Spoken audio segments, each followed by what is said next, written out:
Welcome to Medical Confessions. Your remedy for serious medicine. I'm Jen. I'm April. And I'm Scott. Today we're going to be talking about the controversy behind the flu vaccine. And can it actually give you the flu?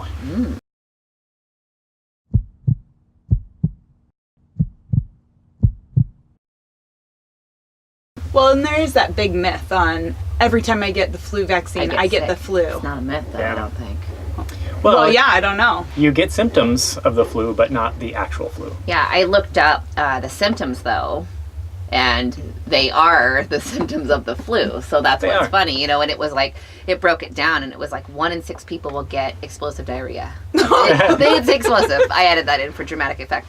And then 1 in 3 will get headaches. And so you look at it, and it's like, probably people will not feel right, and that looks fluish, and so they're going to be like, yeah, I got the flu. Yeah.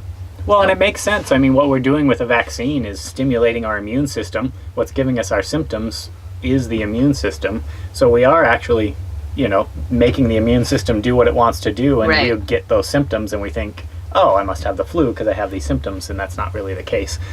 You just have an immune response, and and actually where some of the big controversy comes in is some people can have a true anaphylactic reaction to the flu vaccine, which is that true deadly allergic reaction.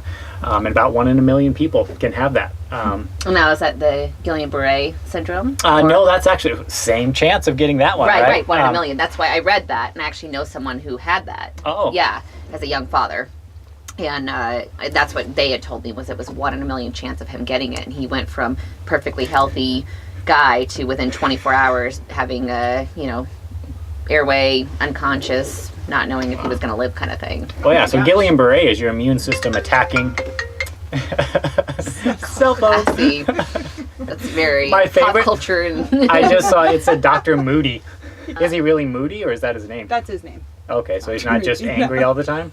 Okay. So Guillain-Barré is just your immune system attacking nerve cells.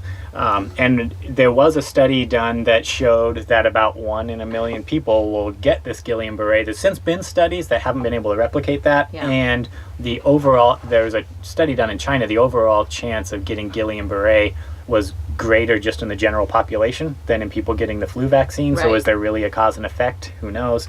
Probably not is kind of the current science. But, a few years ago that was a thing. Well, and is it the flu vaccine, or is it just vaccines in general? Because vaccines have had kind of a bad name, or at least controversy, for how many years now, especially with the whole MMR, this causes autism. That you don't even want to get started on that, do you? No, it'll bother me. Yeah. I'd get on a soapbox. These guys don't want to hear a soapbox about vaccines. Yeah. So, But no, so vaccines in general, the reason why I think there's problems with the flu vaccine and why there's so much controversy is because there are some real side effects to it, and it's not like a cure-all like with smallpox. Vaccines have been around forever. We've cured smallpox. That killed 300 million people in the 20th century. That's like the entirety of the U.S. population. Right. And we cured that. Polio is almost wiped out. The only spot polio exists are where they don't get vaccines routinely. right. So these ones, so when you hear about those vaccines, you're like, oh, those cure things. But the flu vaccine, in 2018, I think it's been in the news a lot recently. They said, oh, it's only 36% effective for the 2017-2018 flu vaccine. Well, that's not very good. Well, and do we want to say that the vaccines cure things, or do we want to say they've eliminated that disease? Or You would say you would want to eliminate the disease. It's Okay, not 'cause you said technically. cure. I did say Yes. cure. I am very specific. if I was a Where troll, I would be like, doesn't cure it. yeah, and you should, well, because it doesn't, right? It prevents it Sorry. spread, right? I'm just being your editor here. Well, and I think it was 236 people in Washington have died from the flu this year, so far in 2016-17. Or 17, 18. Oh, 17, 18. Okay, Yeah, yeah. 16, 17 was a total of 266. But the year before that, it was like 36 people. Yeah, different years have different So- strains. Oh, because of the 2000, strains. yeah. Yeah, that it would, depends on the strain, the type of Okay. strain, So the and last 2 years have been pretty high. Yeah, Actually, it's been higher than all the years that I saw on the CDC's website for the last 5 years. yeah, they're saying this one's worse than previous years, and there's a second go around, so to speak. Right. But that's even not very technical. I mean, the flu Go is around. a tough cookie to crack. But So, how exactly does the flu vaccine work? What's the well, science behind there's it? so many. So just vaccines in general, all we're doing is we're tricking the body into thinking that there is a pathogen in there that your immune system will react to. The immune system, in the nutshell, what we're trying to do with it is create what's called memory B cells. Anytime you have an antigen, which is that foreign pathogen in your body's immune system attacks it and kills it using T cells. The T cells can recognize the pathogen by these memory B cells that sit on that pathogen, and then the T cells recognize the B cells, and they go and they kill the thing. So what they're doing with vaccines is they're creating a dead version of the virus. So basically, we can get into how they create it later, but they take this virus that's not able to replicate, they stick it in your body, so you have it in there. So your immune system then can create a memory B cell from it that then if you come across that pathogen later, your body will already have that memory B cell there, so your T cells will attack and kill that pathogen pretty quick. So that's really kind of all we're doing with vaccines in general. Okay. For flu vaccines anyway. Now, how that works is a complex system that I think is probably one of the greatest achievements we had in medicine, aside from like clean drinking water. But, when it comes to trying to decide what's in a vaccine, there's over 100 countries involved. There's 5 main centers across the world and these main centers send someone once a year in the northern hemisphere and in the southern hemisphere to get together. They talk about the different types of flu strains going around. So it's not just the product that you're super excited about. It's like this unity. It is. This like global love for curing flu. Well, I guess because you almost got giddy for a second when you were like, "It's the greatest achievement." Well, it is. I mean, you think about start singing "We Are the World" and we're all holding hands in a minute. Well, it's true. I think of politics. I mean, does it bother anybody that the stability of the world is dependent upon the emotional stability of Donald Trump and Kim Jong-un? Really? Yeah. I mean, so you start talking about politics, and it's like, wow, we can't even agree on anything. But then we've got the flu vaccine. And literally thousands of people coming together twice a year to create this thing that saves lives. I think it's pretty amazing. You need a shirt that says "Flu Vaccine Saves Lives," and it's going to have like so many layers of meaning to you. So yeah, there's so many aspects. What do we want to talk about first? Like the types of flu, or what? Well, and actually, I think what a lot of people don't understand is that the flu vaccine a lot of times is a best guess. Would that be accurate to say? For that year, or at least that's what I think a lot of people assume. They assume. Well, I don't like the term guess because they're really not guessing what they're. So let's just talk about in the 2017, 2018. So there's hundreds of types of flus, right? They come in 4 flavors: A, B, C, and D. D mainly affects cattle. C is generally not thought of to be the cause of any epidemics or pandemics, so we don't really worry about those when it comes to vaccines. We only create vaccines for type A and type B. Type A comes in 2 flavors. You've got hemagglutinin and neuraminidase. We've probably all heard H1N1 as a type of flu. Right. Well, so that hemagglutinin is your H, and that actually comes in 18 different types, 1 through 18, and then your neuraminidase comes in 11 types, so 1 through 11. And so for reference, in the 2017-2018 flu season, the CDC found 257 different types of type A flu circulating the U.S. 257. That's just type A. And that's just 1 year. So, I mean, the virus replicates so easily and quickly, it's really tough to nail down a specific antibody and antigen for a specific flu strain. So what they do instead of like saying, I can't nail it down to a specific one, so they've created this system where they guess. No, it's not a guess. So what they do 100 countries monitor this stuff. Here in the U.S., the CDC monitors it, and we've got 5 areas around the country. And once a year, we send all of our information to these 5 main sources around the world. They're in Atlanta, Tokyo, Beijing, Melbourne, and London.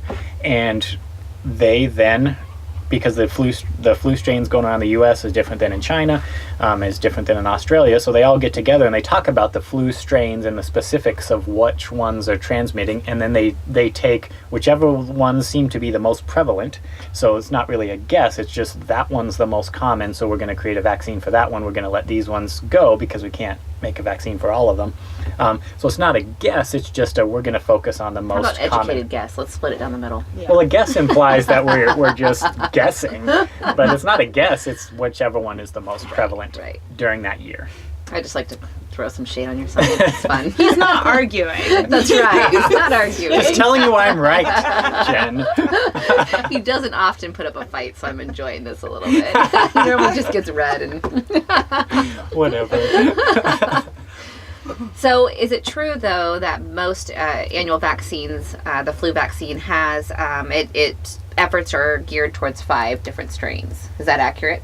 I've always heard that they're just aiming at 5 that they think are most likely to be the majors this year. Well, it kind of depends on year to year. So once those 5 representatives from those 5 agencies get together, they make recommendations on the types of flu vaccines that should be created that year, and then each country decides which one they're actually going to make. So Right. in our country, the FDA decides which one they're going to make. Right. So some years they'll make just one, some years they'll make more than one. It just kind of depends on what those recommendations are. Yeah. The common ones are the H1N1 and H3N2 are the 2 main classes of flu Right. strains they usually make a vaccine for. But again, there's so many different types. It's just tough to tell from year to year. Right. And I've heard also that once you get the flu vaccine, even if they don't get it right this year, it's good for the next 5 years. Maybe that's where my confusion came So in. the following year, the shot is still good. Depends So on what. they might hit it right the next year.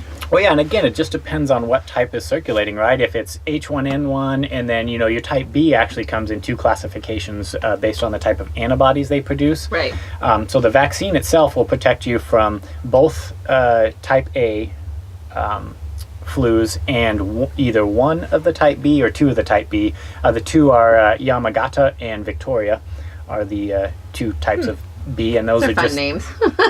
I'm guessing named after the doctors that Yeah. first discovered the antibody. Or their lovers. What's that? Or their lovers. Could be. Wouldn't that be exciting? Yeah, it would. That would be something you would investigate. And that they gave each other the different type of flu. That would be ironic. Or they just named. Yeah. Anyway. There's a joke there. We're struggling. So they create 2 types. You've probably heard the term quadrivalent or trivalent. And the tri, basically, it's protecting you from 2 types of A and 1 of the types of B. And the quadrivalent is protecting you from all 4 types. Again, the types that are mainly circulating that year.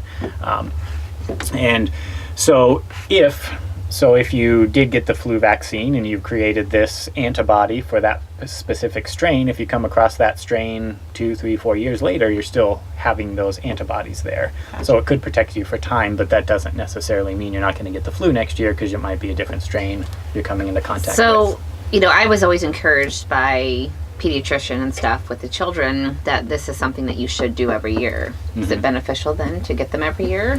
More so than just randomly? Because I'm horrible with myself. Yeah. Like if I have a doctor's appointment, flu season, she'll be like, do you want a shot? But I went years and never got one, even in healthcare, and never got sick. And then, of course, the one time I did get the shot, I was like, wow! You got sick. Vaccine gave me I the got an virus. immune response. So is it beneficial? And this truly, when it comes to flu vaccines, we're playing a numbers game, right? We can't prevent all flus. We already know that because there's too many types. So we're gonna try to prevent some deaths. So what is the numbers game we're playing? And that game is, they say for every 4,000 vaccines, we save 1 life. But as we say, there's immune responses that happen that create lots of issues. 88 to 92% of people report redness and soreness around the site. There's like 50% of people have itching. There's like 19% of people get headaches. There's like 15% of people that get flu-like symptoms in general. And then you've got that 1 in a million people who actually have an anaphylactic reaction to it. So if we play those numbers out, in 2015 there was 162 million doses-ish created. So if we play that numbers game, we've just saved about 4,000 lives, but we've also killed 300 people. But that's a 10 to 1. That's a 10 to 1, right? It's a numbers game. Right. And so the controversy in my mind comes down to, yes, it's beneficial because overall it's going to save way more lives than it's going to hurt. That hurt is, for the most part, pretty benign. Yeah. It's just flu-like symptoms.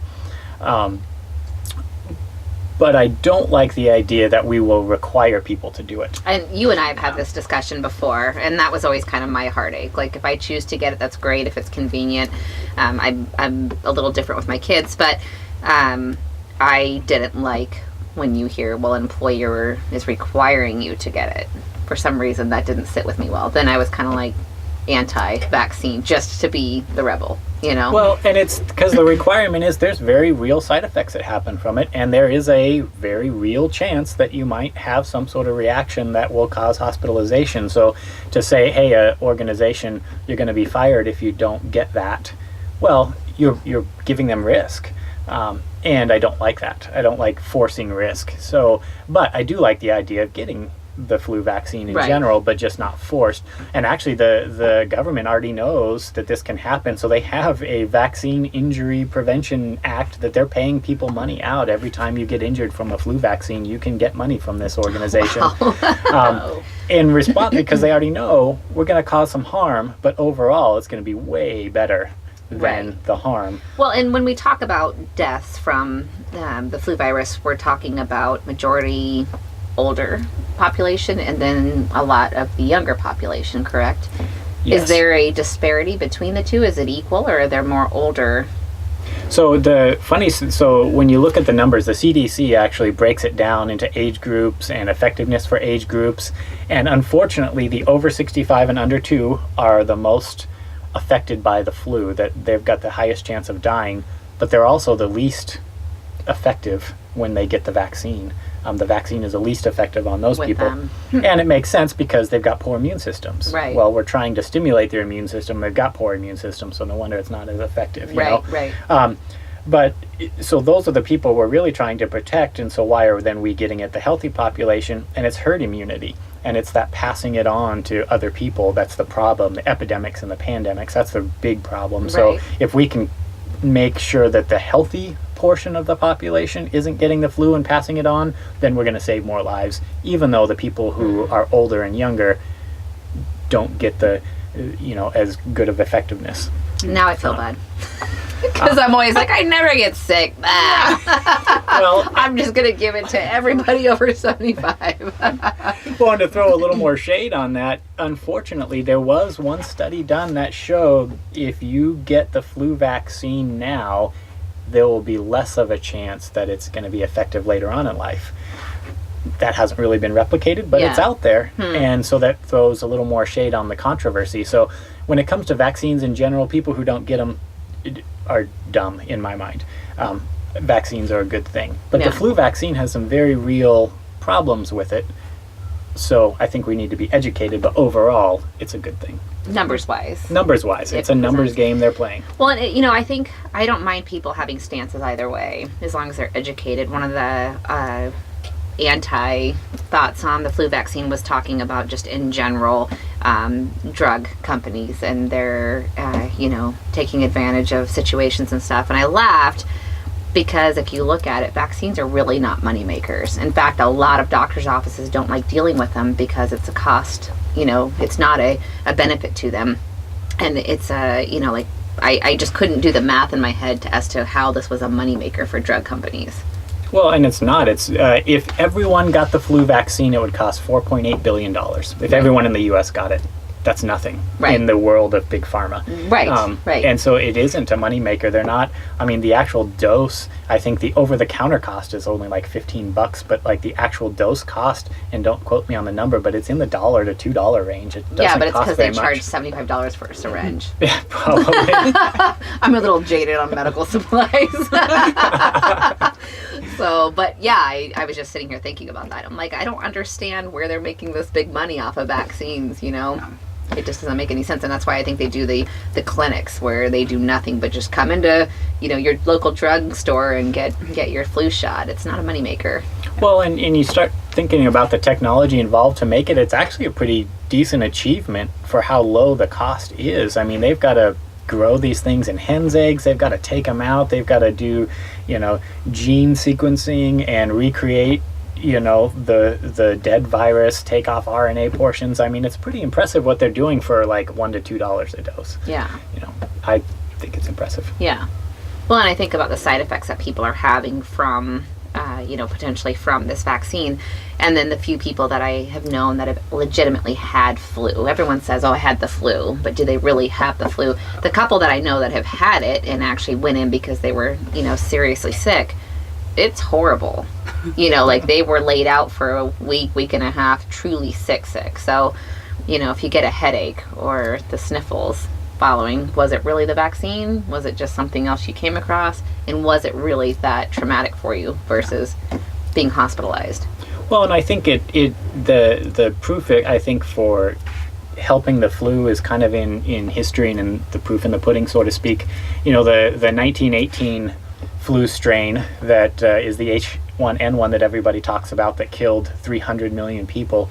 There was one in 2009, I think you probably remember on the news.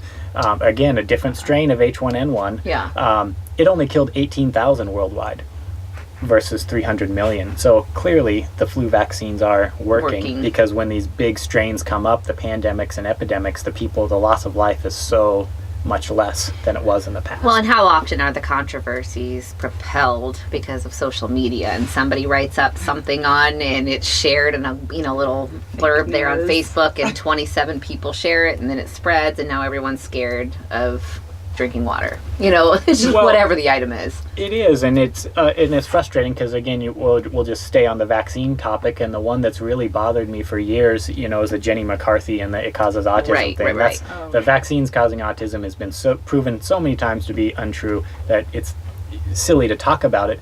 But you get, the people like the Attorney General who sat in front of Congress and talked about that, and the big concern was thimerosal inside of there. I did read about that. And it's an ethyl mercury, right? And so people hear mercury and they're like, oh, that causes neurodegenerative problems. Doesn't it have to be like massive quantities? No, it's not even the same type of mercury. It's different. Okay. So the funny portion was I was watching this thing on the Senate Review Committee, and the senator up there showed a video of methyl mercury, which is why you shouldn't eat too much seafood, right? I mean, it's a metal, it gets in your brain, it does cause neurons to die. And thimerosal is a mercury, but it's an ethyl mercury, not a methyl mercury. Different types, and how it reactions in the body are different. And again, you start talking about the volumes. You need so much volumes, it's silly to even talk about.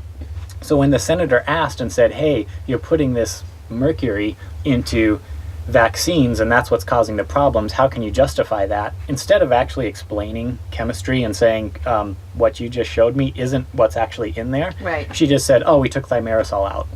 Oh. Okay, well, that's not even explaining that it's not even... Right.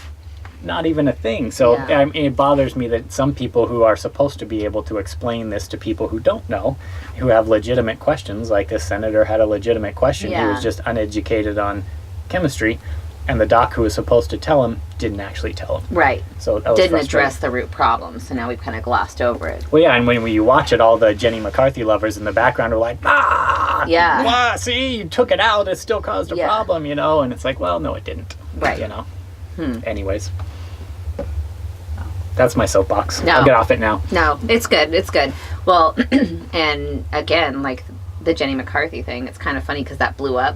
And you know me, like I'm a big, entertainment. And then she just kind of crawled in the hole and disappeared after it was debunked. Like, kind of like what was the game show, TV show she was on for years? Oh, I don't even know. MTV's, Singled Out or whatever it was. Yeah, so she was like big, then she disappeared, and then the autism thing came up and she blew up again. And she's like Britney Spears. Like she's going to come something else pop up. What was her root cause of her celebrityness? Was she like a porn star or something? No. She was like a MTV celebrity. Like she was a host of this, like Singled Out. And she was kind of like that gross, she's beautiful, but then like gross, and people raunchy, like burping in people's face, like April, basically, like a blonde April. And people just liked that about her. And well, it's funny. The only thing I remember was the Maxim magazine thing where they put Jenny McCarthy next to Pam Anderson, and they had a whole thing, and that's really the only memory I have of Jenny McCarthy. And that's pretty much the extent of her talent, I think. But that, and then like she was talented. Campaigning against against nonsense, I guess, is what it is. So yeah, good times. So you are for the flu vaccine, but you are not for people being told they have to do it. Yeah, I think overall, again, it's the numbers game. You will be helping to save lives if you get it, but there is this tiny, tiny little chance that something bad could happen. Well, and I don't think they focus on that part of it more. Like for me, it was like I thought this was to keep me safe, and so I was always like, I never get sick. I don't, so I'm not going to worry about it. But when you put it that way, it's like, oh, okay, that makes sense. That's for other people. Well, and I think sometimes those governmental organizations are like, don't say anything bad about it or people not going to want it, so they only focus on one aspect instead of just telling the whole story. Right. And I personally, I'm the opposite. Like, I would rather you tell me exactly what to expect, and this is probably going to happen. You will most likely get a headache or one of these symptoms, so just expect that, and it doesn't bother me. Yeah. But then it's when you go home and go, oh, my head. Yeah. Never again. Liars! I'm super lackadaisical when it comes to getting the flu vaccine. I'm a lot like you as far as, if it's convenient, sure. If you have it right now, get it. But I don't seek it out. Yeah. Don't make me drive there and get it. If I'm already here, hook me up. Well, and actually for me, it's like, it's such a pain to get an appointment or anything, And so I'm like, I'm trying to schedule it out and stuff. And I'm like, if it lands around the right time, I'll do it. But I go to the doctor like once a year, and that's it. I'm not a good. Have you ever had the flu? Oh, I was just going to ask, do you guys remember the first time? Because in my early 20s, I'd get a sniffle or something like, I had the flu. I didn't get the flu until last year. Last year was my first real flu. And then it even made me, in the misery of it, think, I never had the flu before. Right, what the heck? right. Like, I was just that being adult a weenie realization. before. Yeah. I don't think I've ever had it from what's described. And I always used to associate, like, vomiting with the flu. Like, the flu is, like, this horrible... And so I've had that, like, as a kid, threw up a bunch and, whatever. But I don't think I've had mono, and that was horrible. But I've never had the flu. Well, and I don't know if I've ever truly had it. I've had those sicknesses where you're on the toilet with diarrhea, hoping that your vomit will reach the bathtub because that's the nearest receptacle to you or whatever, and both times. And I remember doing that once thinking, this is how it ends for me. This is how I die. I don't think I've ever been that miserable. Like, even with mono, I was just weak. Like, really weak and tired. I think I was just a big baby about the whole thing. And I don't know. I think I'd feel that way, too. I've never done that. But I just remember thinking, all right, if this is how it ends, this is how it ends. Make it on the toilet, trying to vomit into the bathtub. But is it true, the flu, that is a big symptom of flu, or no? Well, everybody's symptoms are a little bit different depending on their immune system and how it reacts. Yeah, because I had read that, like vomiting and stuff isn't necessarily a flu symptom. No, I mean, the biggest ones are those general body aches, high fevers. You can get vomiting, you get stomach cramping, diarrheas. I mean, everything that's kind of associated with an immune response, it just seems like it's on steroids with the flu, is my interpretation, but I don't know if I've truly ever had the flu. Yeah. I've just been really sick before. Well, and I've never had mono, but again, I don't think, to me, it was just tired all the time. Yeah. For like well, and I got it as an adult. And so I don't know that it would have been, I think what I understood from it is that, like, more of the teenage years are the worst. Little kids will get it and they recover pretty quick, and the adults kind of do the same, but it's that, like, late teens, early 20s that really get hit by it. And I got it from, a family member, and we were both laid out but yeah, it felt cruddy. I do remember when you have mono now. Actually, yeah, come to think about it. Yeah, and it started out as a rash, which was weird, and that's why I just was like, oh, okay, and then I was like, oh, this is how it ends. Yeah, this is how it all ends for me. Well, good. Now we've shared people. I'm sure this is going to get a lot of comments. This is one that people don't like to. Cave. They have their ideas. Yeah, they don't like to cave. Well, and their ideas are valid, I think, because there's some real problems, and that's why I think some of the, the CDC puts out all this information. It's on their webpage. They're trying to get the information out, but again, people focus on whatever they want to focus on, and unfortunately, they're right. And they're not active viruses, correct? So when you do get the flu vaccine, it's an inactive virus. Correct. It cannot replicate itself. However, isn't the nasal... So You they do have like semi-active. Is that even a term? Semi-active. no, so it's a weekend. Weekend, So, yeah, that's the word. weekend. I think is the use of CDC. We agreed on a term today.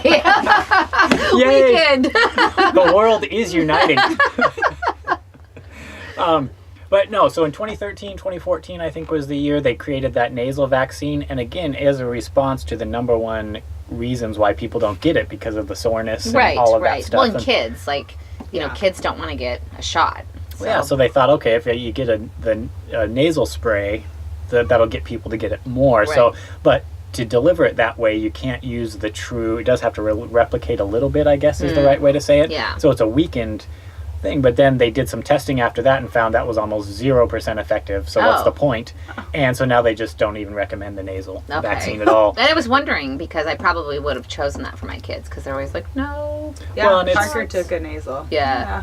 Well, and you can see, I mean, you can see what they're trying to do, and they're trying to get more people to get it, and they're trying to solve all the people's problems. Sometimes it doesn't work. So they're like, crap, that one didn't work. Let's Yeah. throw that one away. So they Well, don't maybe even if they recommend put it it in anymore. like a medicinal form that made people happy, you know, like if they put it in a bottle of wine, Like smoking marijuana. everybody would be on board. Just lace marijuana with the flu vaccine. Well, and even that one, people are going to be opposed to, but you like throw it in like a 6-pack or a bottle of wine, and every American would be like I am immunized or candy, gummy Mc- bears. McDonald's French fries. Yes. Throw it on there. Oh, That's well, awesome. good. Well, So, there's also vegan flu shots too. serious? Yeah, So- yeah, it was a thing. I went to a potluck that was vegan it was a benefit dinner. Yeah. And someone had brought up the flu shot, and she's like, "Oh, there's a vegan option. Hit me up, and I'll tell you where to go." Now, Oh, do wow. they use the vegan? Because there's 3 ways they make the flu vaccine. One in hen's eggs, so I can see why the vegans don't want that one. Right.